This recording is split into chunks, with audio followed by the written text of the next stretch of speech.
Before the lecture, we asked members of the audience what questions they would like to ask Stephen. And of course, the questions came flooding in. So we've chosen a small selection of those questions, and we gave them to Stephen ahead of time so he could program the answers into his computer.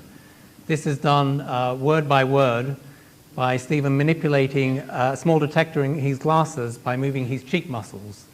So it's a slow process, so we're very lucky that he's privileged that he's able and willing to answer some questions. So the first question is from Elson Bajrakataj.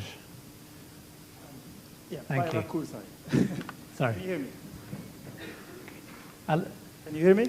That's better, yeah. Good evening, everyone. Good evening, Professor.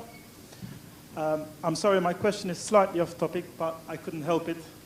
I got the chance to ask you a question, and I'm going to take it.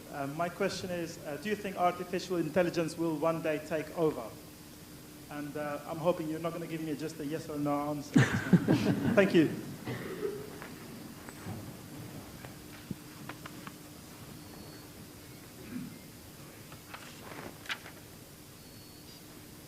I think there's no qualitative difference between the brain of an earthworm and a computer. I also believe that evolution implies there can be no qualitative difference between the brain of an earthworm and that of a human. It therefore follows that computers can, in principle, emulate human intelligence, or even better it. Up to now, computers have obeyed Moore's law, which says that computers double their speed and memory capacity every 2 years. Human intelligence may also increase because of genetic engineering, but not so fast. The result is that computers are likely to overtake humans in intelligence at some point in the next 100 years.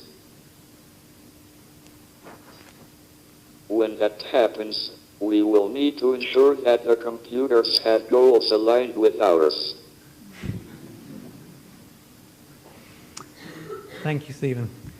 The next question is from Alfredo Carpenetti. Good evening. Thank you for the amazing lecture. My question is, what do you consider is going to be the next big discovery from the Large Hadron Collider?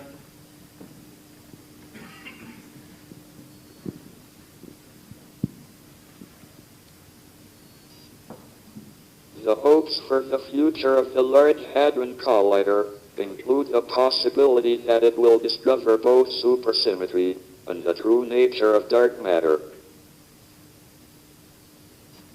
So far, there has been no sign of either of these showing up. It will be even more exciting if something unexpected is found. And if neither supersymmetry nor dark matter is found, it will be a tremendous opportunity for theoretical physics. Thank you, Stephen. The third question is from Sergio Iliev. Good evening. Thank you for this truly unforgettable lecture. It is a great honor to ask you, what work are you most proud of? Thank you.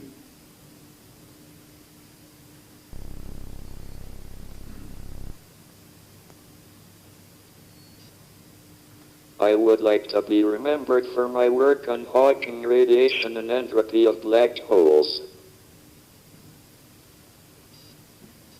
It is summed up by a simple formula, which expresses the entropy in terms of the area of the horizon and the three fundamental constants of nature: c, the speed of light; g, Newton's constant of gravitation; and h bar, Planck's constant. I am proud to have discovered it. I would like this equation to be on my memorial, like Boltzmann and his formula for entropy. Thank you. The fourth question is from Noah Howard. Good evening, and I'd like My question is, which big questions within the field of physics do you think will get resolved in the next 10 years?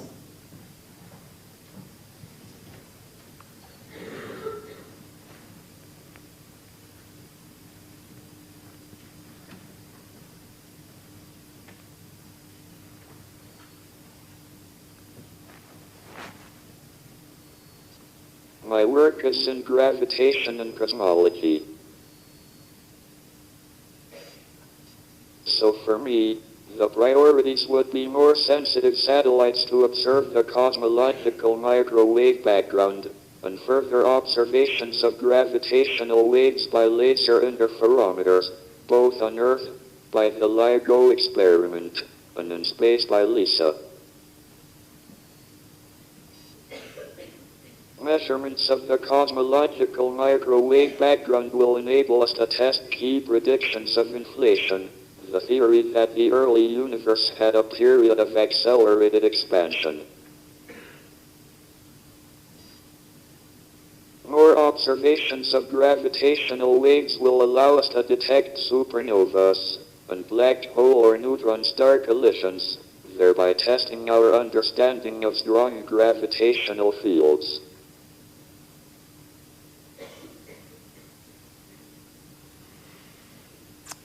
Next question comes from Amin Ben Brahim. Hello, Professor, and thank you for this truly memorable lecture. My question is, do wormholes exist, and what would be their significance?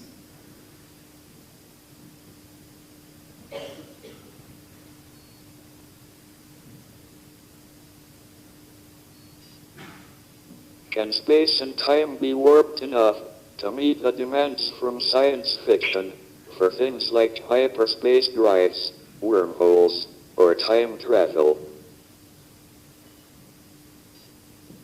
Wormholes are hypothetical tubes of spacetime that might connect different regions of space and time. The idea is that you could step into one mouth of the wormhole and step out of the other mouth in a different place and at a different time. Wormholes, if they exist, would be ideal for rapid space travel. You might go through a wormhole to the other side of the galaxy and be back in time for dinner. Rapid space travel, or travel back in time, would require matter with negative energy density, which doesn't seem to exist. Wormholes would lead to information lost down the tube, and can probably be ruled out on those grounds.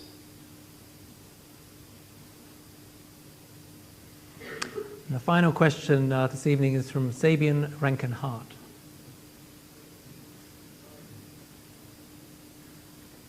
Good evening, Professor. A truly unforgettable lecture. My question to you would be, do you have any advice for young people who want to become theoretical physicists?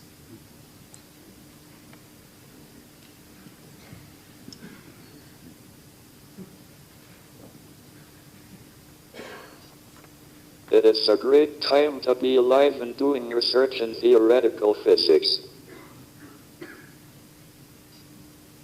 My advice to young scientists is to be curious and try to make sense of what you see. We live in a universe governed by rational laws that we can discover and understand. Despite recent triumphs, there are many new and deep mysteries that remain for you to solve.